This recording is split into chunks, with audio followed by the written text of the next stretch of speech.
Hello, everybody, and welcome to another edition of Big Blue Kickoff live right here on Giants.com and the Giants mobile app. Medow, Schmeelk, you, 201-939-4513. It's been a real quiet couple days here at the Quest Diagnostics Training Center. Needless to say, we can stop talking about Daniel Jones' contract because pen has been put to paper. It is done. The franchise tag is right now on Saquon Barkley. I still think there's a good chance and hope that a long-term deal gets worked out, because now the Giants have the leverage of the tag. It might make Barkley more willing to sign, blah, blah, blah. But it's in the books. It's done. It's a 4-year deal. I'm sure you guys have seen all the reports on the money online. The Giants do not release contract details, but if you're interested, Pro Football Talk put a nice little post up there recently that gives a really good breakdown of the contract. And again, according to that report, it's a $36 million signing bonus. The reports yesterday, it's about $80 million in guarantees in the first 2 years cash-wise. 90-something overall. Bottom line, I'm not going to go through all the details in the report. Again, this is just reports. The Giants are not confirming any of this. It basically turns out to a kind of a 3-year, $114 million contract with a lot of incentives that can get added on top of that. And it's kind of in the range of what we talked about, Lance. As you talked about, there is no bargains for quarterbacks. There's no team-friendly contracts. Guys are going to get their market value, but it's a contract that I think worked for the Giants. It worked for Daniel. They figured out a middle ground for what helps the team. Most importantly, they got that first-year cap hit down a little bit. Yep. Again, according to reports, it's around $19 million, give or take. And that's $13 million less than what that franchise tag would have been. Daniel gets a security of a multi-year deal, a larger salary guarantee. The Giants get the salary cap release, and worked out for both sides. Both sides are happy with the deal, and now the Giants offseason can move forward. And you hope now that you can build around Daniel so that last year was not his peak. It was just the start of a growth period where he's going to become an even better player. Which is what Joe Schoen indicated when he spoke to the media earlier today. He said, listen, if last season was him scratching his potential, then I'm excited to see essentially what his ceiling is going to be. So that's where they're coming from a logistics standpoint. I mean, the bottom line is the cap hits fluctuate, John, when it comes to a contract. So no matter what it is, let's operate with that reported $19 million. It doesn't mean that it's going to be 19 every single year. It's going to clearly go up in other years. Yeah, no. So my point is, I think we get too caught up in what the initial year is. The bottom line is, here's the benefit. You have him penciled in or penned in, if you want to word it, at a number. Okay? Oh, yeah. So you know what you're operating with for the length of the contract, so that if you want to fit other people in, you know, okay, 2 years from now, his cap number is this. We may not be able to afford that. Therefore, it's somebody else's contract. We have to structure accordingly. That's the benefit, and that's why the ideal situation was get your quarterback locked up, since it clearly is the most important position. Use the tag on Saquon to buy you more time till mid-July. July 15th is the deadline to work out a long-term deal. Worst case scenario, Saquon plays on the tag. It's fully guaranteed money upon signing. I understand it's viewed sometimes as a disrespect, but who's turning down guaranteed money? I mean, I think that's pretty good security for a season. So this was, if you were to... And frankly, just according to Joe Schoen, the way he discussed it sounds like they probably have a contract on the table for him that'll guarantee him even more money. So that would be a decision Saquon Barkley will have to make, what kind of deal he wants to play on. 100%. The term that Joe Schoen used was mapping out, that they're in position to map out a contract. And once again, they're not up against the clock now because you got several months. So you gain more flexibility from that standpoint. I think that's a positive to be in. And once again, the quarterback makes more money than any other position. So just think about it. If you're a general manager and you want to have a game plan moving forward, you want the quarterback on the books much more so than the running back. It's just like you're budgeting in real life and you're trying to figure out, Lance, right? Like how you want to do your monthly budget. Well, the first thing that I check off is my mortgage. The first thing you check off is your rent, right? Because those are the two biggest line items. Well, you have your jewelry. I know that's probably a bigger line item. But you're making assumptions about me, but that's okay. I'll go with your example if you want. Sure. Yes. And also Michael Jordan paraphernalia, also very, very big high part on of the budget, list. yeah. But look, the new jerseys that we purchase on an annual basis. Absolutely. And the sneakers, too. Well, shoelaces are expensive, by the way. But anyway, continue. So you take your biggest line item on the budget, and it's right. It's really important to have that first. It allows you to plan everything else you do a lot easier, knowing what your biggest line item, and that's going to be your biggest line item, your quarterback, if you have a rookie contract quarterback on your roster. Especially if you don't have a non-rookie contract. Correct. Yeah. So to your point, you're right. When you know what that's going to be, you can plan, okay, well, around the quarterback on weapons, I'm willing to budget $40 million a year. I'm willing to budget defensively X number of million on my top few defensive players. Like Len from Columbia, Maryland, like to say, you need X number of blue chip guys. Well, now you know how much money you have to spend on blue chip guys, what positions you want to prioritize to get those blue chip guys at, and you know how much you can pay them in order to budget your way forward and build your roster appropriately.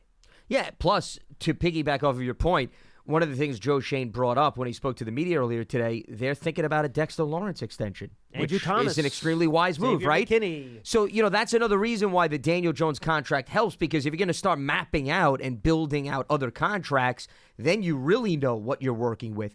The other thing that, of course, this does, and this was what you started off with, is if they have immediate needs that they want to address, they can at least bring in a mix of draft picks and maybe make a splash or two this year, depending on, obviously, what they prioritize. Hey, maybe that's more. The key. If you can get Saquon long-term, that can bring his number down. Of course, that gives you even more flexibility. Yeah. Sure. No, that's a very valid point, and that's why they look at the fact that they have a young core that they like, and they want to lock those guys up. So, therefore, moving forward, you're adding complementary pieces. You're not worried about bringing in the big boulder that's going to make or break your team. I think that's a big part of Joe Shane's philosophy, and that's just me reading into some of his comments and so forth. For example, he was asked, and he's been asked about this clearly all offseason, about wide receiver.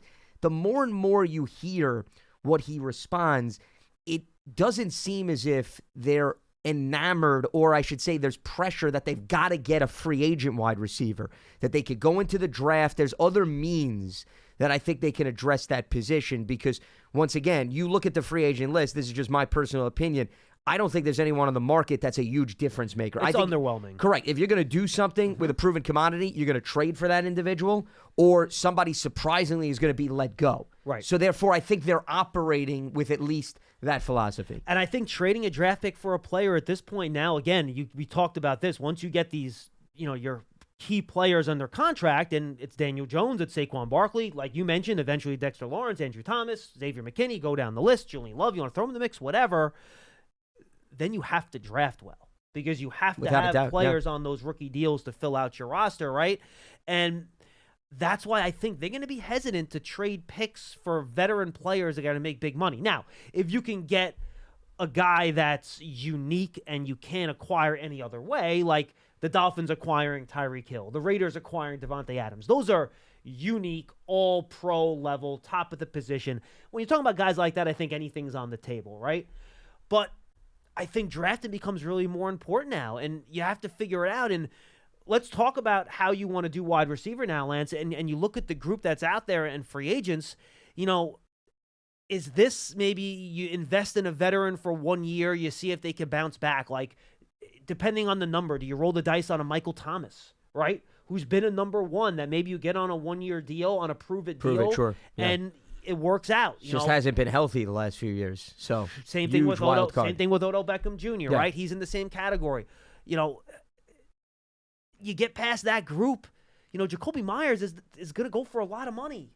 I don't know if you can spend that. Well, you also need to be sold that he's a truly number one guy as well. Correct. In your mind, if you're going to make that type of an investment. Right. Or do you go with a veteran like a Jarvis Landry? But again, he's more of a slot guy. And he was hurt this past season. Robert Woods had a very underwhelming season last year. Another veteran. But again, a guy who's been a good proven wide receiver. He's a good blocker in the run game. I don't think you're going to have to break the bank for also a Robert Woods, too. No, you're not. Perhaps. Right. Yeah. Right. And if you look at how and we talked about this with a couple guests that we had on at the Combine, everyone remembers the move that the Bills made for Stephon Diggs. Well, the year before, they signed Cole Beasley and they signed John Brown, two mid-level wide receivers with specific skill sets. John Brown was your speed guy. Yep. Beasley was your slot guy. Well, the Giants already have Vondell Robinson. He fills the slot role. Do the Giants try to find the guy that fills a niche role to complement what they have? And, that's a middle-of-the-road guy. So do you need that? If you don't bring Darius Slayton back, do you need that speed guy to complement the quickness of Wandell inside, the big possession guy in Isaiah Hodgins on the other side? Thank you. And do you target a guy like that? And I think having more money available now does open up more avenues to maybe not add a star receiver this year, but maybe you draft one. Who knows? You could find that in the draft. Sure. 100%. But finding a veteran that does significantly move the needle because he fits a specific role you need, but might not be a star? Well, once again, I think it depends on how they value that targeted wide receiver that we're talking about. If you're not getting Tyreek Hill, Devontae Adams, Stephon Diggs, I don't love the idea of giving up valuable draft resources for a team that is making the transition, and I think this is what you were getting at. See, the Giants are in a true transition. The players that were drafted before Joe Schoen and Brian Daboll arrived are now due their second contracts. So as you give these players more and more cash, you're going to lock up cap space. So therefore, in order to maintain consistency, you now have to do what the previous regime did, which is identifying young talent, bringing them in, and then hopefully those guys warrant contracts. So you could argue, while this is only year 2, right, for Joe Schoen, I would say how the draft operates is still more critical than what happens in free agency, because if you're going to go after Daniel Jones, Andrew Thomas, Dexter Lawrence, Saquon Barkley second contracts, I mean, that's a lot of capital. You can't continue to go out and spend that type of money. So the draft, it's not so much a complimentary aspect, I would argue, for the Giants. Well, it's primary. It's the heavy lifting aspect of this team, right? Mm-hmm. So that's why if you don't find the speedster in free agency or the guy that takes the top off the defense, which is what we're talking about, there's plenty of options in the draft. And nobody says you got to go in the first round to get that individual, because maybe you have a guy that you think is a little bit raw, you bring him in, and maybe by the end of the next season, he starts to really click, and then year 2, all of a sudden, he takes off, just like what they're anticipating with Wan'Dale Robinson, right? We saw flashes, John, but we don't yet know healthy, what he could do. But the Lions game was very encouraging, right? When he had over 100 yards, and he was getting those 12 to 13-yard catches, getting some yak yardage. So who knows? Maybe they identify somebody in the draft. But the list that we just went through, hey, if one of those players, like a Michael Thomas, he wants to take a 1-year deal, or a 1-year deal with an option, and the money is respectable, I would take a flyer on him. He's got a boatload of talent, but just keep your expectations in check that if we get 6 games into the season and the injury bug strikes, that it's not like, oh my God, we were banking on this guy to be our savior, and look at what happened. I think you just got to be a little bit realistic when you take a gamble on somebody like that. And Lance will be with Jonathan Casillas tomorrow. I'll be with Paul on Friday. We'll dip way deeper into the free agency class at that point, because it all starts on Monday. Sure. It gets going at 12 o'clock, right before the show starts. So goes fast. Well, and you and I, if you recall, we did a pretty detailed breakdown. We did. People could go back and look at that in the archives. I don't know the date if you can find that, but you find it on YouTube. You find it on, obviously, your favorite podcast platforms. We went through, did a thorough analysis of wide receivers like 40 and just about everybody every else. Position group. Yeah, so, I mean, that was more than an appetizer. That was the appetizer in the first course and maybe the second course. Now we'll give you the main course and dessert coming up this week. Go back February 9th. The 2023 free agency class, and that was me and you, and we go through literally all the free agents on both sides of the ball. So that's a great episode to go and listen to. Some things have changed since then. Guys have signed or gotten cut and things like that to add to the pool. But I think that gives you a pretty good review of all the guys. And now that we know what money's available in the next 2 days, we can kind of really focus in on the things the Giants will be able to do and should do as we move into free agency. Yeah, and that goes back to why there was so much value in locking up Daniel Jones, so that you can operate with that type of mindset. Because remember, the Giants were in a unique situation. I said this multiple times, John. Most teams had one player that they had to determine whether or not they wanted to tag. The Giants were in a position where you had 2, and you knew if you tag one, that means the dynamics change for the other player. So now you get the biggest priority, the quarterback, done. The running back stays in-house. I mean, yes, he has the opportunity, of course, to negotiate with other teams, but I think you got to be realistic. I don't see another team giving up 2 first-round picks for Saquon Barkley. So if they aren't going to do that for Lamar Jackson, they're not going to do that. Well, they could still do that for Lamar, and I don't. By the way, I'm surprised that some teams aren't. But that's another conversation. I don't want to get off topic, but no. I will say this, and I think this does relate to, obviously, conversation with Daniel Jones. There are a lot of things that are thrown out on social media that are agenda-driven. And personally, there is no incentive of a team publicly, John, saying we're going to negotiate with Lamar Jackson. You would just, what do you have to gain? You would just send the offer sheet. Why are you giving Baltimore a heads up that you want to give them some competition? So I don't read into anything about a team publicly or using a member of the media to say, we have no interest. They also probably don't want to disrespect a quarterback in-house. They don't want to ruffle feathers, really too. Good point. You have to understand that, especially a team like Atlanta, who just drafted Desmond Ridder, and he thinks, okay, this is my team. I have an opportunity to develop myself. But getting back to the point at hand, I don't think a team is going to give Saquon 2 first-round picks. So I think that they're in a secure position where could Saquon talk to another team? Sure, but it's a matter of, as Joe Schoen indicated earlier today, you got until July, talk, try to navigate out a plan. Once again, I don't look at a player playing on the tag. I don't know how you feel about maybe outside of the quarterback as a negative or something that can't be navigated and operated with. So it can also be an opportunity for the player, depending on how it works out. Especially a player that has some injury baggage and hasn't proven to be fully healthy. Well, it's also a risk for the player, which is why I do think at that position, now that the tag is in place, I do think there's a chance we could see. Again, this is not inside information, just me evaluating the market and how I would think about it if I was the player. I think there's value to signing a longer-term deal to guarantee a more especially money from the player standpoint. At that position, 100%. 100%, because the team, you could argue, it's great, but you still have some flexibility to determine whether or not he can duplicate what he did the previous year. It's a lot easier to bet on yourself at quarterback than it is to bet on yourself at running back, just because of the nature of the position and injuries. Getting hurt, sure. Right, I mean, 100%. I'm sure if you ask Saquon after what he went through in the early stages of his career, nothing would satisfy him more. And I'm not saying I've spoken to him, but you put 2 and 2 together than having a long-term deal with some extra security. I mean, that's, to me, a no-brainer. And he was very clear about wanting to be here, too. So, again, maybe not. Maybe it's not going to work out, but I think there's an opportunity for 2, just based on logic. Let's open up the phones at 201-939-4513. We have some open lines. Get in. We'll take your calls. Let's bring this full circle, Lance, and I just want to end with this, and we kind of touched on it earlier. You're not paying Daniel Jones for what he did last year. You're paying Daniel Jones for what you think he's going to be, right? But at the same time, and this drives me nuts with all sports. It's like, oh, now that you've paid the player needs to be better. No, the player is what the player is, and the market dictates what you pay him. Just because you pay a guy a contract doesn't mean, oh, well, he's going to be better now because you're paying him more money. Money doesn't that's not how this guarantee works. Anything, yeah. You just hope that now that he's in the same system for a second year, where you saw so much progress in year 1, you got the same quarterbacks coach. You hope you improve the talent around him to the point that you made earlier. This is a launching point where he's going to continue to improve and play better. The production's going to improve along with all the stuff you already love about him.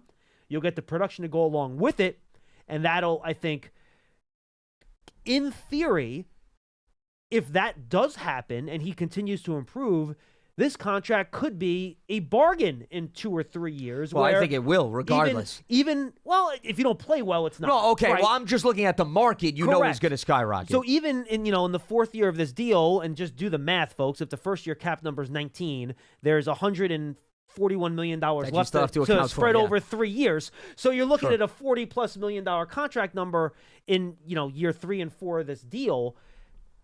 That, based on what Lamar gets, Aaron Rodgers gets, if they trade him and they redo the deal, Joe Burrow, Justin Herbert, go down the list, that could be a good-looking quarterback contract in just a few years. So that's kind of what you have to keep in mind here as you move forward when you consider the numbers here. It's all going to have to do with whether or not Jones plays well, how they build around him, and that's going to determine what this looks like. So I think that's what needs to be the focus here moving forward now that the contract is in place. Well, you always use the term bang for the buck. I mean, that's what you're looking for now, especially given the quarterback takes up the most cap space. So, of course, you want him to be consistent. You want him to be productive. But Production do think, per dollar, right? Yeah, PPD. Exactly. Mm-hmm. That was the other phrase that you constantly use, which I think is extremely fitting. And Paul and I recently had a conversation with Vic Carucci of Sirius XM NFL Radio, and he's covered the Bulls forever and also covers the entire NFL landscape. And, I was very curious to get his perspective on how much Joe Schoen was going to be influenced by what Brandon Beane did in Buffalo. And you look at now them getting the deal done, I think the logic is very similar to Josh Allen. Now,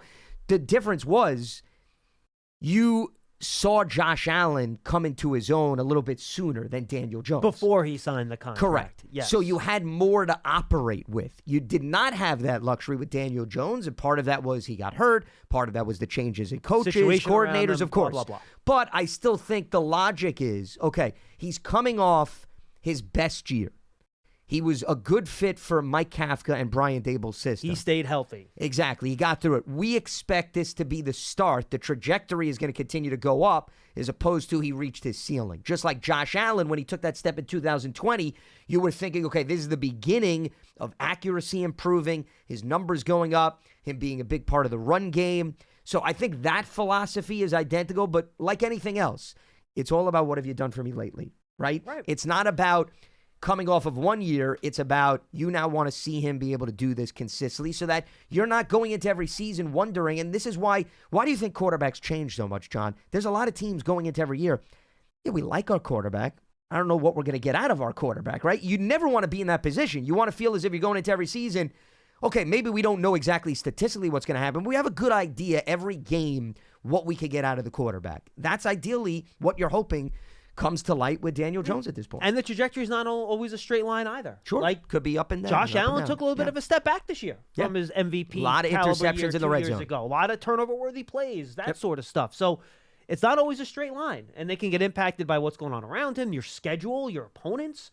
All these things can impact those factors here. But the Giants now have their quarterback in place for 4 more years, and it's exciting that you kind of know the trajectory here moving forward, where the Giants are headed and now how they can go about building this roster around their quarterback, Daniel Jones. All right, go subscribe to the Giants Huddle podcast. A lot of good stuff coming your way this week. Just recorded an interview with Phil Simms. That's why we started a minute or two late. That'll be up later on today. Maybe by the time this is posted, it'll already be up. We'll see. And then we'll do a combine review with Joe Marino from the Draft Network. That's coming on later on this week. And go back to all the stuff we had at the Combine last week. Daniel Jeremiah, Cynthia Freeland, Jim Miller, Greg Cosell, Matt Miller, a lot of Millers. And just make sure you go check that out on the Giants Huddle podcast. And go check out our Big Blue Kickoff Lives from the Combine last week as well. Over 20 guests on those shows Tuesday to Friday, including Joe Shane, who joined us on Tuesday on Big Blue Kickoff Live. All right, let's get to it. Let's get to the phones. We have some open lines, 201-939-4513. Jerome in Charlotte will lead us off. Hi, Jerome. Hi, guys. I'm happy and sad at the same time. Why are you sad, Jerome? Well, I didn't think Jones was worth – honestly, I didn't think he was worth even 40. Okay, but again, the cap number is what matters here, Jerome. And if you look at the first 3 years of the deal based on the Pro Football Talk report, it's basically under 40 for those first 3 years. Hello? Anything north of 34 was too high for me. Well, I mean, here's the bottom line, Jerome. It was either he's gone or the tag if you were going to max out at $34 million. No, seriously, you could say anything more than that is too much, but then you have to look at what your alternatives are, right? It's either the tag at 32 and it kills your cap, or you don't have him. So that's basically what your choices were. There was no world where he was signing a $34 million per year contract, which is what we've been trying to tell you guys for 3 weeks, to be quite honest with you. He's the 9th quarterback now, according to reports, because we don't give out the numbers from the team perspective. That has an average annual salary of $40 million, if you want to operate with that. But to John's point, the cap hit is more important than what the average annual salary is. The average annual salary, to me, is more the agents look really good with respect to their client to get that number. It's all scoreboard. So they can say, okay, hey, he's 9th on the list. So yeah, he's the 9th guy, which means, Jerome, you do the math. You know, we're going to get to a point where $40 million is going to be the number where everybody's going to operate at. The 30s are becoming the 40s. That's how the nature of the NFL landscape moves once the salary cap continues to go up. We went through the ranking a couple weeks ago with Howard Cross, and we talked about where Jones ranked in terms of quarterbacks, and it was around 10 in terms of guys you'd want to have for the next 3 or 4 years. He was right around that 9 to 12 area. So if getting based on what the reported numbers are, that's kind of where he landed, which is kind of just what the deal is. Yeah, now, I mean, listen, you could have tagged him, as you mentioned. I mean, could they have survived on a $32 million cap hit? I think they could have survived because, I mean, once again, you still have a decent young team and you could rely on the draft, but then it becomes the land of the unknown for the years following. And I don't think they wanted to put themselves and next in year's that tag position. would have been $38 million on the cap. So, yeah, you know what I mean? Go ahead, Jerome. Okay. Now that Jones signed and we do have Barkley one way or the other, what are our chances of signing not only some of our own guys that's free agents, Love and through other guys that perform well, and how much can we actually go on the market and get better players than we did have to wait the week or two after all the big waves go and all the best players went? Do we still have a chance of grabbing one of them exceptional players that can come to our team and make a difference. Well, Jerome, I don't know if there are many exceptional players available in free agency, to be honest with you. And Lance, I think if you look at the overall list, I don't think the Giants are going to be in the mix. And again, I'm just going off PFF's rankings here, right, for non-quarterbacks. Yeah. The top guys on top of their list are Javon Hargrave, Jesse Bates, Jamel Dean, and then you're already getting into Levante David, who's 33 years old. We mentioned Jacoby Myers. Orlando Brown, who's a tackle. The Giants aren't going to be involved in that. Yeah, he was not given the tag, surprisingly. Deron Payne was tagged, right? Then you're getting into the Mike McGlincheys of the world. Again, a tackle. Saquon Barkley, like James Bradbury. Like the Giants, I don't think are going to be in the financial category of any of the players I just mentioned. Tremaine Edmonds is probably going to be a bridge too far financially.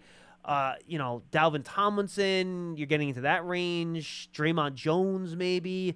Like I think if the Giants sign somebody from the outside with an average per year deal of more than $10 million, I think I would be surprised by that. Yeah, well, also, remember, Joe Shane spent some time trying to clean up the cap. Do you really think he now wants to put himself in a precarious spot all over again? I mean, that would be my response, Jerome. Just because you have cap space and some wiggle room, you could carry it over to the following year. And if they like the free agent class the following year, then that's more of a reason to not just spend money for the sake of spending money. So I think the priority is to lock up some of the guys internally, and then... And those guys, by the way, Julian Love, Nick Gates, John Feliciano is another guy that comes to mind.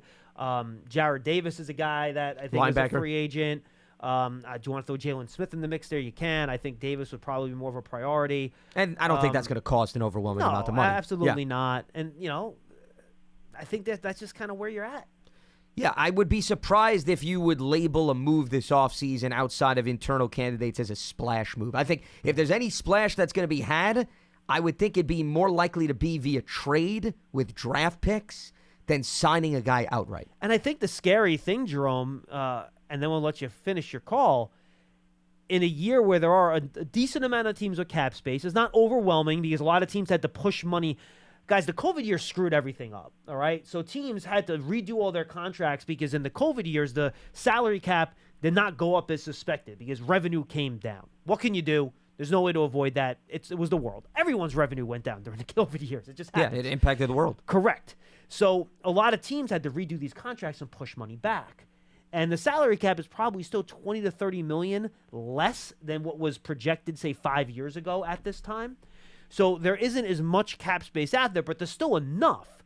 And it's not a strong class. So teams like the Bears, who have to spend a certain amount of money to get to a salary floor, a lot of times that means guys are probably going to get overpaid more than usual. Because while the guy's at the top of this free agency class, because it's a weaker class, he's not as good of a player that maybe might have been on top of previous free agency classes, right? So that might lead to guys getting overpaid. So I'm with Lance. I think their major moves would be trying to bring back a Julian Love. And then you're going to look at its second and third wave mid-tier guys. And again, you can be talking about guys that are making $6 to $8 million a year, things like that can really help your team, but are not going to be what I would call a foundational player moving forward. Well, here's the other thing. Even if your expectation is you want one thing I just want to add, Jerome, real quick, is even if your expectation is you want to see a big name because you associate that with being a better player, the encouraging thing is the Giants just came off a season where maybe the talent wasn't where you had hoped, but the coaching staff pulled a lot out of those players. Well, and the front office staff pull guys off the waiver wire. So too, my point is, I think this coaching staff and this front office proved, even if they don't want to be ultra aggressive, whether they have the means or not, that the coaching staff could still continue to develop and get these guys to produce. So that's a positive because until you do it, that's pure speculation. Giants coaching staff, they did it last season. There's evidence that they can continue to do that all over again. Yeah. Well, I love what they did. I love the coaching staff completely. I love everything happened last year. I love except for a lot of our guys got hurt, but we still need a lot of pieces to get better, to get to the next level, and we got to start winning our division. Sure, but Jerome, it doesn't happen in one season is my response, and appreciate the phone call. The Eagles were in the Super Bowl. The Cowboys have won, 24 games the last 2 years? 23 games, whatever it is? And it's tough. Like, you saw the Giants play those two teams last year, and The Giants weren't at that level yet. Yeah, there was a sizable difference. There's no doubt about it. And don't sleep on Washington, too. We'll see what they do at quarterback. Those were two ultra-competitive games with the Giants. They came down to the wire. Yeah. I mean, remember, you're not just worried, John, about the teams ahead of you. Yeah, you're also worried about staying where you are. They're only, a game and a half? One game behind the Giants, right? In the loss column. Washington was a borderline playoff team. Right. No, you're 100% right, Lance. And I think, again, you're looking at resigning your own guys, but much like last year, where I think the Giants took the big step, was internal improvement of the guys on the roster. So you hope you get another jump from like an Evan Neal, right? All your draft picks last year, they got hurt and couldn't play. Does Darian Beavers come back and help you? Wan'Dale Robinson, you're basically going to have almost 2 draft classes this year. With all the guys that were hurt last year coming back, McKeithen, Azudu, Wan'Dale Robinson. Dean Belton was hurt a lot of the year last year too, right? Cordell Fla was in another line. Maybe you get Aaron Robinson back from a couple years ago. Yeah, he's another guy to watch out for. So there's a lot of guys that you're going to get back, and you hope. But young guys that did play like Evan Neal, maybe he takes a jump. Maybe Kayvon Thibodeau takes a big jump. Azeez Ojulari played, 5 games last year? He's been in and out of lineup. He comes back. He takes a jump. So I think that's where a lot of your improvement is going to come from, rather than guys that are coming in from the outside. Yeah, I mean, you want another guy to pull off a Dexter Lawrence-esque performance. Because, look at what Dex did. And Andrew Thomas, right? Yeah, but, Dex specifically. If people thought, that Dex would get to this level, the guy, he had sack-wise, John, he had nearly just more sacks than he had in his previous seasons combined. No, Lance, he might have been the best defensive tackle in football last year. Without a doubt. He was that good. Yeah. So, could somebody else make that jump? Somebody else makes that jump. Yeah, you're absolutely going to like that, and then you're not going to put yourself in a position where there's an overwhelming amount of pressure to have a draft pick from this year's class come in and wow you, or say, man, we wish we would have spent money on this free agent, because it's a cost-effective move by relying on your draft picks. And now that you're locked into the quarterback for multiple years, I think there's less.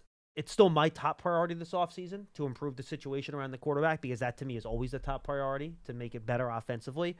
But if he was on the tag, Lance, I would feel a lot more pressure to get better pieces around Daniel so you can make a even more educated decision on him last year. But now that he's here, there's no decision to make on him next year.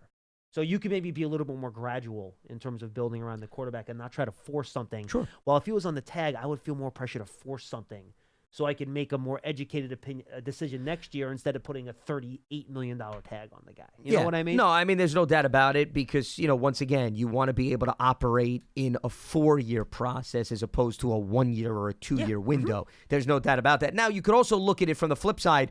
You were talking about deals that are going to look like bargains. $38 million on the franchise tag, even if we go down that hypothetical road, that actually may turn out to be a bargain too. It could, right? Depending on how he plays And depending on also how the quarterback market plays out. So, you could go down that coulda, woulda, shoulda road. I just think most teams operate, let's get security for both us and the player, so this way it's one less thing we have to think about. And as both Joe Schoen and Daniel Jones said today, and neither guy said a whole lot at those press conferences, which is why we haven't gone through what they said. It just wasn't a whole lot there. I think it was a deal that worked for both teams, both the team and the player, and I think it worked out. Let's go to Marcus in Philly. He's up next. Hey, Marcus. Hey, good afternoon, gentlemen. Thank you for taking my call. Yo. First of all, I just wanted to say with the Daniel Jones signing, I think it was an awesome contract. Me myself personally, I like the deal. Just for reading so many negative things about the signing and the amount of money that Daniel Jones is getting. And in my opinion, it's not your money, so don't worry about how much money he's getting. I think the decision was right. The man has to make money for himself and his family, so I thought it was an awesome deal. Hey, look at Marcus. Did Derek Carr got 37.5? Geno Smith got 35. Like, we're all playing in the same neighborhood here. You know what I mean? Right. And Daniel Jones is younger. Correct. So that also impacts the deal. Right. So I thought it was a great deal. I just had actually just 2 comments. One, I guess it's about free agency. A couple players. One is the young man David Long, the linebacker from Tennessee. It's a good name. Don't know how much he would cost, but I think just watching, I just looked at some footage of him. I think he would be awesome for Wink's system. So I don't know how much he would cost, but I would definitely like him. A cornerback that I really liked, I actually watched him in college, is Rock Ya-Sin out of Temple. I think he would be a good fit for our system because he's about 6 feet, a press man corner who I think would pretty much will be a good. He's 27 years old, and I think he will be a good fit for our system.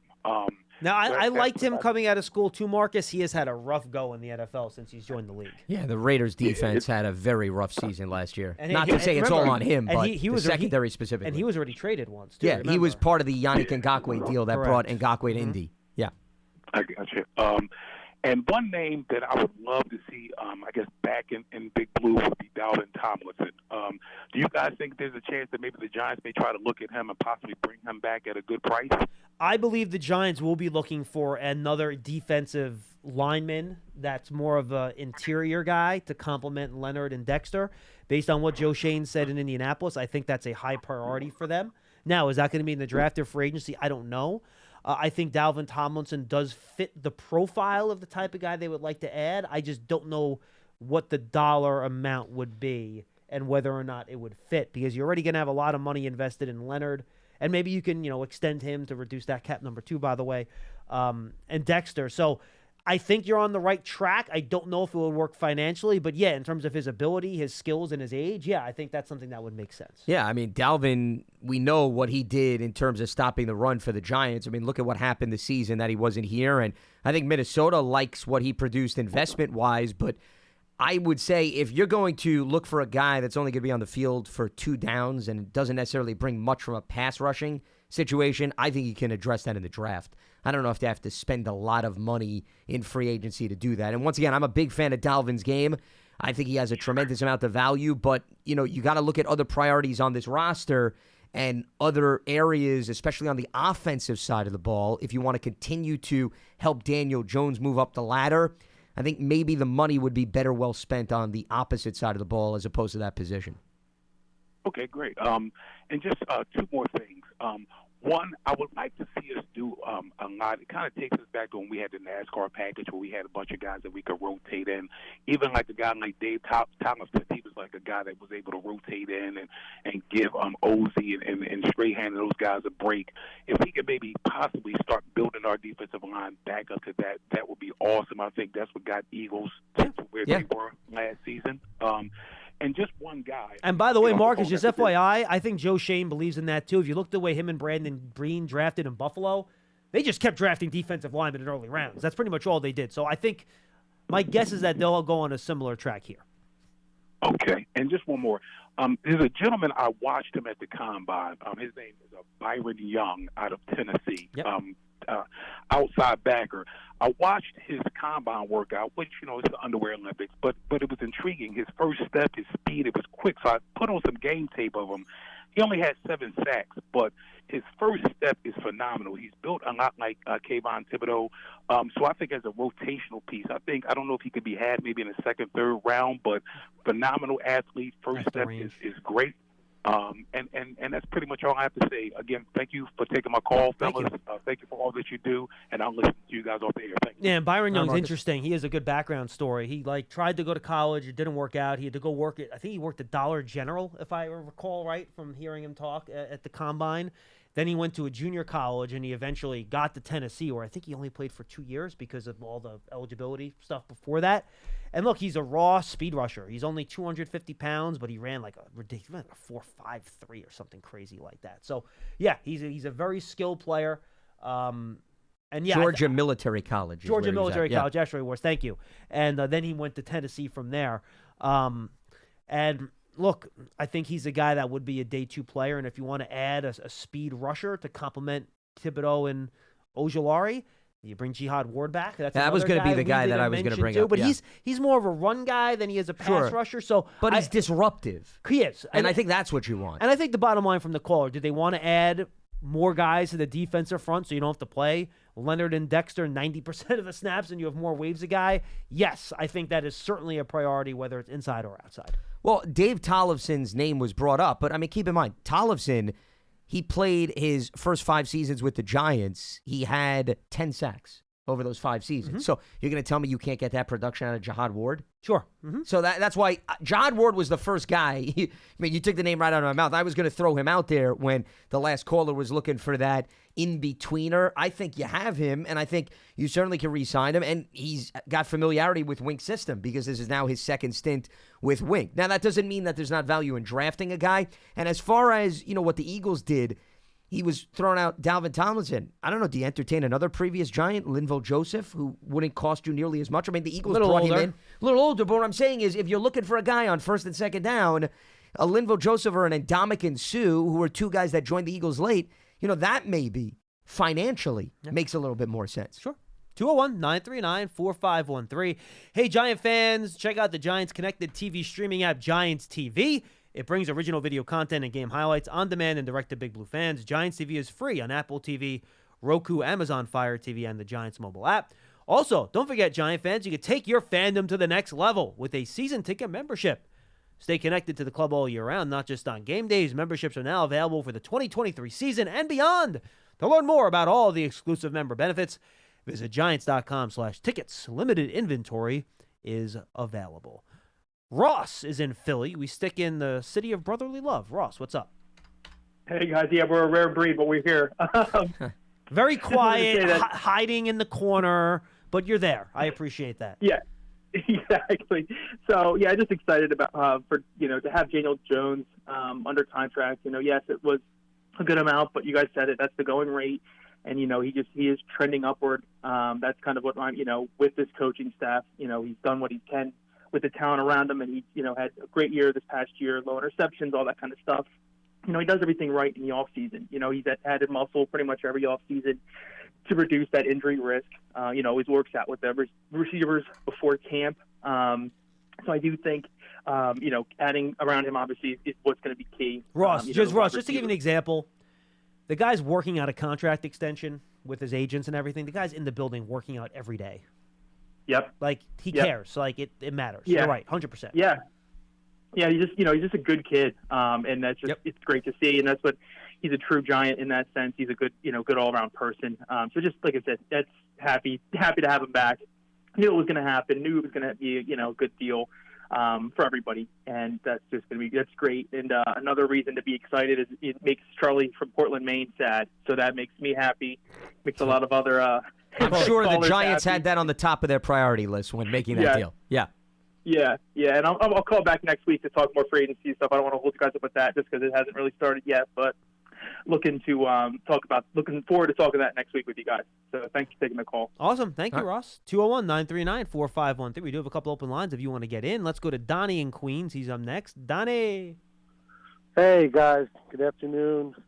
Congratulations to Daniel Jones. If I were him, I'd probably just be waking up, and I might be a little thirsty with a headache. You know what I mean? So you know what, Donnie? The thing about Daniel, I don't know. I mean, I could have seen him feeding his steak dinner last night wherever he went with his agents, and then be like, I want to work out tomorrow. I'm tired. I'm going home. That's probably why I'm not Daniel Jones. Yeah, all of us. Correct. That is correct. Different mindset with these guys. So congratulations to him.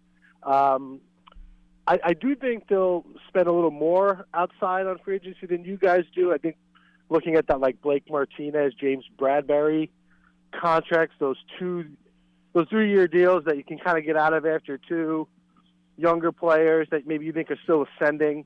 And I think linebacker is kind of a prime spot to spend that $10 to $12 million on. Yeah, look, I think 10, Donnie, is a better target. I think once you get to 15 plus, I think it gets dicey. But I think that 10 million area is probably where they would max out, and that's kind of like the David Long type. That type of player 100%. You're looking at, right? And you're just trying to get in a guy that can provide a baseline level of play. They have nothing there, so they can't roll the dice that on draft night. Oh, we'll just draft one. Like, you don't know who's going to be available, right? And it also a very, very shallow inside linebacker draft. So I'm with you, Donnie. If there's one position that I would point to and say where I think they might go get someone in free agency, I think inside linebacker might be it. And who knows? Maybe there's somebody who has a connection to Wink's system too. That is a good fit. Because remember, I'm listening to Wink when it comes to the linebacker position. I've said this time and time again. If he's taking a guy off the field on passing downs, then I just don't see why you would spend a lot of money on an interior linebacker. I think you have to really hear from him what his game plan is in keeping those guys on the field. I mean, everybody's not Luke Kuechly. If Luke Kuechly was out there, I would say go sign him tomorrow. You're not taking him off the field. He's long retired. If Sean Lee's out there, go sign Sean Lee. Sean Lee's retired. They don't make guys like that. Very rare talent and very, very rare skill set. Right, totally agree. I think like the two positions that you would say they kind of have a dire spot at them are linebacker and receiver. But Lance, you mentioned earlier, receiver would probably be something to trade more than let's say, on the free agent market. Because in reality, the most important thing for the Giants next year is guys like Thibodeau and Neal and Ojulari, the young players that they've invested in to be frontline players. Like, yes, Josh Azudu, you want him to get better, but it's more important that Kayvon Thibodeau and those guys. Oh, yeah, the impactful guys. Sure. The next Dexter Lawrence. Like, you saw Lawrence take that leap this year. He was always a good player. Now he played like an all-pro player. So those are the most important things. And I got a quick question for you, and I'll hang up and listen. Yep. I know next week I'm going to just be refreshing my Twitter page constantly. So I don't remember which day it is. I know Monday is the day where the tampering period begins. Is that correct? It technically is the legal negotiation period, but yes. Yes. Right. 2 days prior to the start of the new league year. Yes. I guess what I'm asking is, should I take off Monday from work or Wednesday next week? Monday. Yeah, Monday. Monday. Because they really start announcing deals on Monday. Yep. By the time Wednesday rolls around, all it is you're just waiting for the teams to make it official. That's correct. That's really Gotcha. So all I it comes. remember last year. Yeah, Yeah. I would take Monday off. I think Monday's the day. Or you can multitask, which is what I would recommend too. Well, Lance loves going to work and trying to do his job, but I'm actually just saying, goofing off and watching the waiver Well, wire. I mean, I'm sure you. In my line of work, there is no multitasking. So Okay, fair enough. You know your profession better than I do, so. Yeah, it finally feels He like probably the has a real Giants have job, unlike us. Yeah. Yeah, you guys are living my dream, talking Yeah. Giants football every day. Except for the fact that you got to do a poll, but that's another story. The shot, I love it. For me, Well, see, there's more risk with our job than what you just identified. You got to take More that into headaches. consideration. Yeah. more headaches. For me, it feels like they have a core for the first time in a long time. Yeah. A group of guys you can kind of sink your teeth in and stop just. I mean, I said yesterday, I root for the laundry, but you want to root for the players too. So that's kind of where we're at here. So, hey, let's have a good off season. Let's continue to get better and go Giants. Thanks, guys. Absolutely. Yeah, I think you're right, Lance. I think you make a good point. You have to make sure that inside linebacker you get is somebody that's not going to get taken off the field for a safety on third down. Yeah, because, I mean, once again, if you re-sign Julian Love, you're re-signing him for a reason, so you're still going to have him in the mix, which means you're going to have an extra safety and a guy that's versatile. The linebacker position on the interior, not to say that Joe Shane doesn't want to hear from his positional coaches and he doesn't want to hear from Brian Dable, but I may want to hear from Wink more so than any other position. Right. And he's been very in terms of addressing. And he's been very specific of what he wants at a middle linebacker. Look, he said it more than once. A slow middle linebacker means you have a slow defense. So when you're looking at guys that decide the middle linebacker spot, you better make sure they can run. And maybe they're a little long, too. I think that's kind of the two things you're looking for. But look, Patrick Queen was an undersized guy in Baltimore that they drafted when Wink was there, and he started him at middle linebacker. He was 5'11", 220. I think he was 5'11", Patrick Queen. I don't know the height. I know he was 220. I don't remember the height. So, David Long, he's 5'11", 220. He's kind of that Patrick Queen size. 6 feet, 237 is what they listed. Well, they at 237. He wasn't that big coming out. He must have put on weight since then. Ate some meat and potatoes. Does T.J. Edwards get you excited? Hurt the Eagles?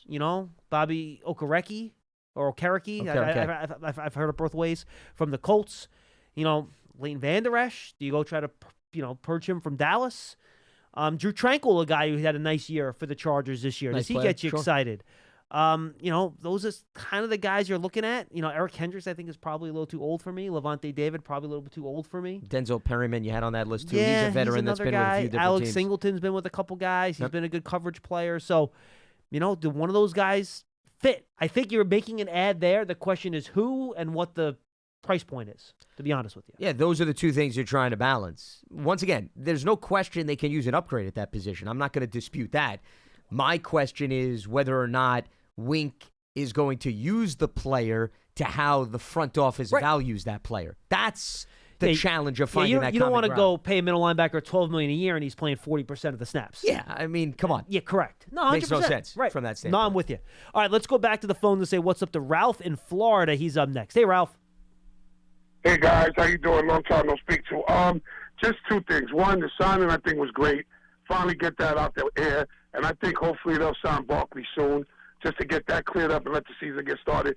You talk about middle linebackers. I mean, me personally, if this kid's in the second round, if he's at pick 57, I'm taking Jack Campbell. I would love to have Jack Campbell in the second round, Ralph. After that combine, I don't know if he's getting. I know. That's my fear. That's my fear because that guy just instincts and just being, and he's a 3-down linebacker. Yep. He's just not a 2-down line. He's a 3-down linebacker. He's a good player. Cover skills. Yeah, so that'll be a good, I think it'll be a good draft pick. He And reminds me of also- two guys, Ralph, real quick. He reminds me of Muma, who got drafted by Jacksonville last year, who ended up stealing some of Devin Lloyd's playing time, to be honest with you.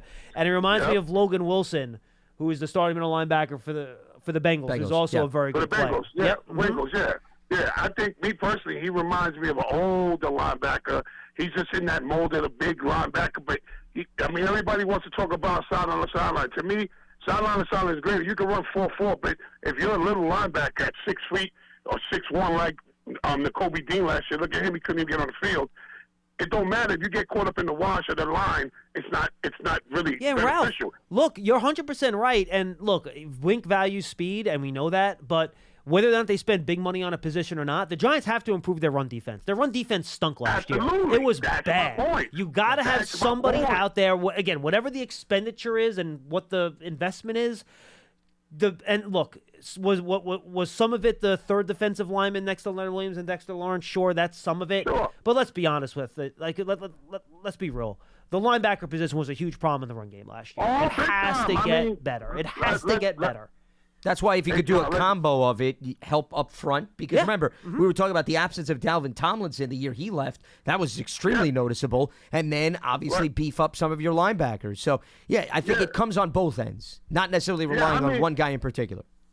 Right, I agree. I'm not arguing with that. But like I said, at the end of the day, you need a linebacker that plays with instincts. Like, Jalen Smith was okay. He was horrible. He got caught up in the wash. He turned his back many a times to the offensive guards. This guy Campbell, everything you see on tape, he hits the hole when it needs to be hit. He cuts angles off. He knows how to get depth on his own reads. This guy is just one of those. There's players that are just born to be linebackers. This guy's just meant to be a linebacker. No, I agree. 6'4". He ran a 4.6. Yep, 4.6, and his agility drills, his 3-cone and his short shuttle were off the charts. They were great. Short shuttle was 1.59, 1.59. That's unheard of for a guy that size. That's just a pick that I would think if the Giants could get him. Let's be honest. And the second one, everybody's cramming for the number 1 wide receiver. What's wrong with making your tight end the number 1 receiver? Let's be honest. I think, Ralph, that is going to be a big topic of conversation for the next month and a half. Don't you think so? I'm just asking, right, John? Am I mistaken? And I'm not saying that you're going to find a Kelsey out there, but if you could get a tight end that can actually make catches in the field and stretch the defense in a ways that we haven't seen in how long? We haven't had a seam tight end since Ballard, I think, if I'm not mistaken, right? Well, Evan Ingram could do that. They just could not get him to play. He just didn't get And he him also up dealt in with those injuries, spots, too. yeah. So it was Thank a you, Ralph. combination of a variety of factors. All right, thank you, guys. Appreciate the call. Yeah, man. you could get away with certainly a tight end, but, once again, you're still going to need other tight ends to help with blocking for other aspects of your offense. And I think you have that with Bellinger, right? I think you have that guy with Bellinger. To me, and that's why we this talk yesterday. Somebody called up about Darnell Washington from Georgia. And my point was that, he kind of have that guy in Bellinger already, right? He's not a monster guy also, statistically speaking. If I'm going for a tight end, I'm going for that. He's basically a receiver. Sure. But he plays tight end, like Dalton Kincaid, a guy like that, who I think can play that Kelsey type of role.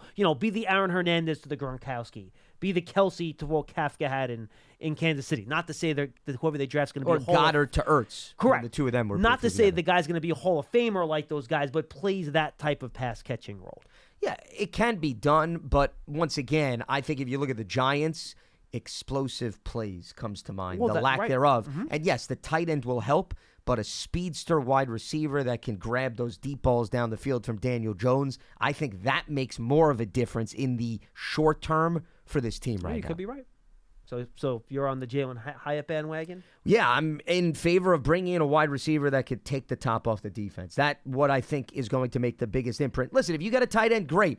But I also liked what I saw to Daniel Bellinger as a receiver. Forget blocking. He was fine. I thought Bellinger made some nice plays. Unfortunately, he dealt with the eye injury. But not a difference maker as a receiver. No, once again, he's not going to put fear in the eyes. But here's the thing. Reliability. When Daniel Jones threw the ball to him, did he not make plays? Yep, absolutely. When you were operating outside the peripheral of the red zone and he got it to him on the sideline, did he get into the end zone?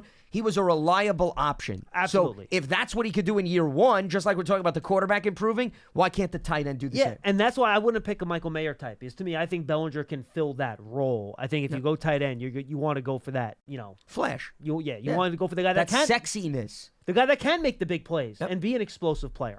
I think we're on the same page there. All right, let's go to Roy in Charleston. He's up next. Hey, Roy. How's it going, guys? What's up? Doing all right. Hey, good news. I'm glad we signed Daniel. I think he was well deserved. I think he did, like you said. He's definitely, I think, in the top 10. So, what's it look like? Are we going to re-sign Sterling? Do we know? Any idea? I mean, he's coming off an ACL. I mean, I don't know if he's going to be back or not. I'm sure look, if I had to guess, I think they'd figure out a way to bring him back on a, prove it type of deal. That would be for very little money. Give him a chance to rehab here in the offseason. He lives in the area. I'm sure he'd love to be able to rehab here, and they'd figure something out. But who knows? If another team shows up and offers him a lot of money, then he'll probably walk out. So who knows? I think, though, I know the coaches in the front office love him, and he wants to be here. They kept him around the team. Yeah. So my guess is that they'll be able to figure out a way to make it work. But can you rely on Well, him? that's the big thing. That's the bigger question. I know. Yep, he's been kind of, he's caught by the injury bug. An Achilles and an ACL back-to-back years is tough. It's tough. Yeah, you certainly can't bank on that if that's your expectation. If you feel he's going to be in your core of 4 or 5 wide receivers, I wouldn't go that far. I think we got to get across a few hurdles before you can be a big believer in that. Yeah, I agree. And I've always been a Slayton fan. I hope we do sign Darius back. I think he could be a good number. I think he could be a good number 2. Wendell, I think. And you mentioned it earlier, John, about, or was it you, Lance? One of you guys said that we're going to have 2 draft classes here. We've got the draft coming up, and then all of the injuries that we have. I mean, my gosh, we have 3 wideouts, two on injury and 1 on the practice squad, don't we? Well, who are you referring to? On our team. So we got Wendell. He was injured. Mm-hmm. Correct. Is it Johnson? Was he injured? Yeah, Colin Johnson. Yeah, he wasn't a rookie, but Colin Johnson is a guy that can return and do something next year. Yes. Yeah. So I think maybe if we can find a wideout in the draft, that would. I don't know who to pick though. No, and Roy, honestly, I think given what the wide receiver class looks like in free agency, I think you're going to do your damage in the draft at that spot, in my opinion. And you just don't know who's going to be around. And it might not be the first round either, by the way. It might be second or third round, which is fine. Once again, you don't know. When you're picking 25th, it changes the conversation. Mm-hmm. Remember, the last few years we've been operating where you have a little bit of an idea who may be there. You don't know who's going to be there this year. You have no idea. Yeah, it completely changes the conversation. Yeah. But if you do look at track record, there's been a lot of rookie wide receivers that have come in recent history in year 1, and they have made some really nice production available for their respective teams. So it can be done. To say that it's unrealistic to think a wide receiver could come in year 1 and, wow you, I don't think that's a stretch at all. You look at Brandon Ayuk even for San Francisco. I mean, I'm not going with the star-studded guys. Go down the list. Yeah, there's been a lot of firepower that's come out of the draft. So I think Joe Shane sees that. I think the rest of the league sees that as well. I think so too. A guy who he's a Washington fan, and he says, too bad you can't take some of these corners with this with their 4.5, 4.48 speed and convert them into wideouts. Yeah. Well, it depends. I mean, like, for example, Trayvon Diggs, who's on the Cowboys, he was a wide receiver. Yeah. So you can maybe do that with him. Well, but some of these guys, they have great speed. They don't have the hands, though. That matches what you need out of a wide receiver. Correct. Yeah. And here's the thing, Roy, too. Like, you talk about corners. This could be a really big cornerback draft, too. That's one need we really haven't talked about much. And, again, I think it'll be a little expensive to do it in free agency just because it's a premium position. That could be a first-round target in this draft, too, with the way those guys ran in Indy. Yeah. And I heard that the first top 10 could go corners. The first top picks could be corners. Yeah, so, I mean, you could have 6. You could have 6 or 7 corners go in the first round this year. Like, no joke. Yeah. All right. Well, listen. Again, glad Daniel got his 4-year contract. I was thinking it was going to be 3, but I'm glad he got 4. I'm just really happy. So he'll turn 30, 26, maybe 30, 31 before his contract's up again. But it's good to see. Yep. I think his arrow is definitely pointing up, and I think we. Well, it was a blessing and a surprise that we got to a playoff game last year. So we'll see what happens this yeyear. Thank you, Roy. And thanks again, guys. I'm glad you guys are going to be there for the off season, and give Tim a shout out. We'll catch up with you soon. All right, sounds Thanks, good, guys. Roy. And yeah, look, I mean, it's good to have him here long term, and we'll figure it out. Well, just real quickly with respect to the last caller's point, from Daniel Jones's perspective, the agent's perspective, yeah, they like the fact that 31 he could still be seeking a new contract. That's what I was going to add. I was going to say it, and then it kind of flipped out of my head. Yeah, I mean, 30 Yeah. and 31, that is literally prime Sure. age for a quarterback. Yeah, I mean, these guys, they want the security, don't get me wrong. They don't want to be locked up for that long either. Like people will make jokes about how big that Patrick Mahomes contract was. That was a very team-friendly contract. Yeah. Well, that's why at the time it looks enormous. People are like, oh my God, $400 million. But it's then crazy. You look at how the Correct. market develops, and the following year, they're laughing all the way to the bank, Kansas City. I mean, it's not to say that Mahomes is not making money. Okay, we don't need to feel sorry for him. No, we're not. But if you ask him maybe 4 or 5 years down the road, would he have liked to maybe have a little bit more? Yeah, I'm sure he probably would have said that as well. We talked a lot in the Combine about this being a 3-year deal for Jones that you can kind of get out after 2. And it looks like it turned more into a 4-year deal that you can get out after 3. So that was probably one of the negotiations too, right? Going back and forth. Daniel wanted more guarantees to get him further along in the deal. The Giants wanted to maybe have an opportunity to get out sooner if things didn't go well. So you met in the middle, and that's and that's where it's a give and take, right? Exactly. That's where it's a give and take, and that's kind of how it works. And also, the other thing is if you look at just the NFL cycle, John, it seems to operate on 3 to 4 years too. Now the it does, coaching yeah. cycle, the player cycle. I think Well, it's a high turnover rate league. So that's another reason why you see the influence of how contracts are structured. Yeah, everything but a first-round pick is a 4-year contract in the draft. So With the 5th-year I'm option. with you. Yeah. Well, and first-round picks get the 5th year, but no other round gets that. So it's just the first round that gets that 5th-year option. All right, let's wrap it up today with Peter in Florida. Peter, what's up?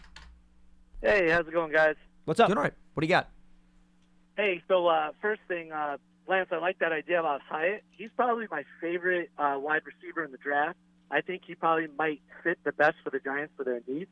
I like the over-the-top burner guy, and I really feel that that's what they currently need right now. Now, he is a little raw, Pete. Just keep in mind, he doesn't run the full route tree. He has some drops sometimes. He played in a very, he basically played in the old Baylor system, right, where he just spread it all out. I mean, if you watch his tape, there's so much space for him. Like, it's this, and he's basically just a stop vertical slant type of guy. So he's not going to come in right away and be this, Devonta Smith technician of a route runner. Right. But look, the dude can fly. He can fly. Well, and you can't teach that, as they always say. No. Yeah, for sure. Now, I feel that he is, so I look at that vantage point as a Slayton. I feel that he definitely will be an upgrade over Slayton for sure, though. Do you agree? Yes. Well, okay, cool. Yeah, I mean, also you look at the conference he's played. I mean, I know Slayton was at Auburn, so he came from the SEC as well. But I think Hyatt comes in with a little bit more excitement and a little bit more of a boost of a resume compared to Darius Slayton. They beat Alabama this year. Yeah. Oh, that was a huge win. Correct. And remember, they lost their quarterback late in the season, Hooker, due to a torn ACL. The thing is, though, and this is where I go back to where the Giants are picking, the wide receivers, you look at this year's class, if you ask 10 different people, they're going to give you 10 different responses about how they would rank them all over the place. Yep. So it's very hard to gauge who could be around late in the first round. Yeah, Hyatt might be gone. Yeah, you just don't know at this point. It's true. Normally you have an idea of who the number one guy is. I don't really think it's as clear-cut this Look, year. I think you have 5 guys that could be the first receiver taken. You have Zay Flowers, you have Quentin Johnston, you have Jordan Addison, you have Jackson Smith and Jigba, and you have Jalen Hyatt. And any of those 5 guys, and maybe Josh Downs you can throw in that mix if you want. I love Josh Downs. I have him rated higher than other people do. But I think those are the 5, and I could see those 5 lands, to your point, going off the board in any order. Any order. It wouldn't shock me if any one of those guys went first or any one of those guys went 5th. It just wouldn't. Well, because you got different styles, and also Smith and Jigba, he's another one with injury that he's coming off of. So, the risk of that's another reason why I think there's maybe no clear-cut leader at this point. Yeah. Right. Wanted to give you my quick points on the Daniel Jones contract. Mm-hmm. To be perfectly honest, I feel that the Giants were very prudent with this whole situation. On a 10,000-foot view, when Joe Schoen came in, he could have easily, extended a 5-year option for Daniel. Maybe, seeing what he did the first year or hearing, Mara that he really thinks he's a good quarterback and all that good stuff, they stuck to their guns. They're like, hey, we're not going to give you that option, even though that probably could have been the most peer pressure thing to do. They let him do his thing.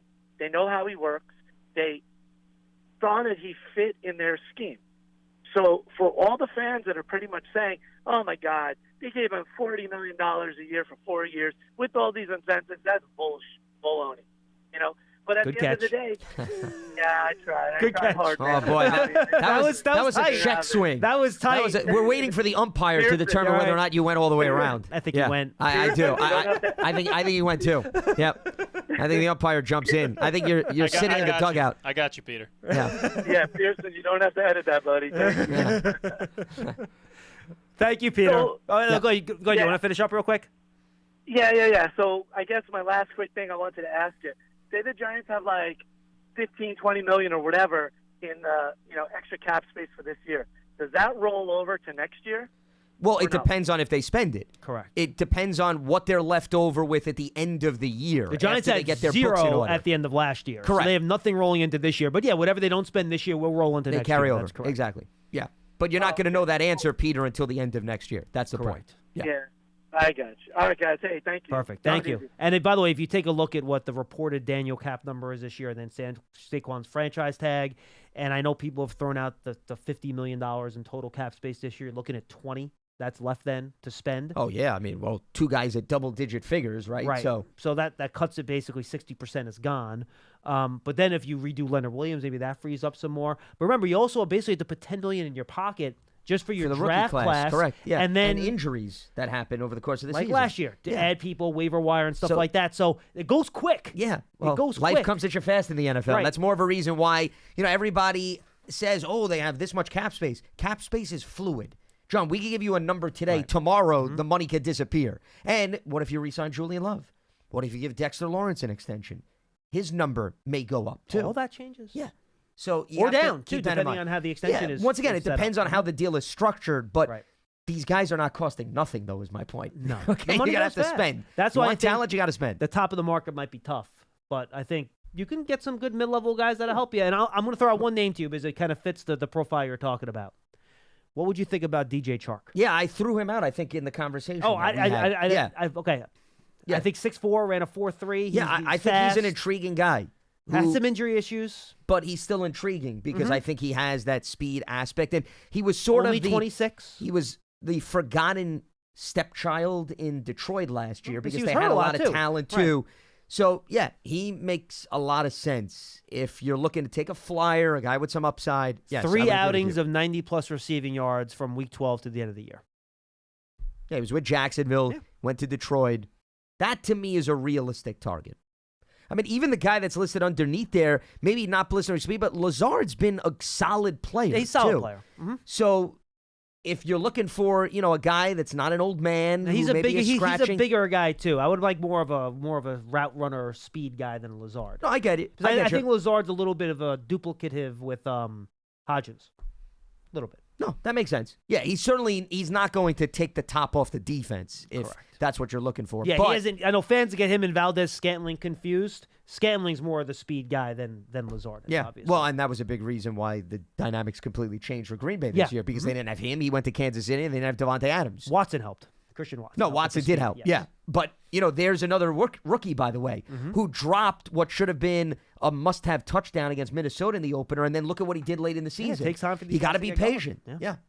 Lance, good stuff. This was fun. Absolutely. You got Lance is with JC tomorrow, Jonathan Casillas. I'll be with Paul on Friday, and then we'll be back with free agency talk next week. And I think the negotiating period starts at noon on Monday, so maybe we'll start the show half hour early or something like that, and we'll go 12 to 1:30 on Monday with that free agency period starting. That should be fun. For Lance Medow, I am John Schmeelk. Thank you to Pearson. We will see you tomorrow on Big Blue Kickoff Live. Until then.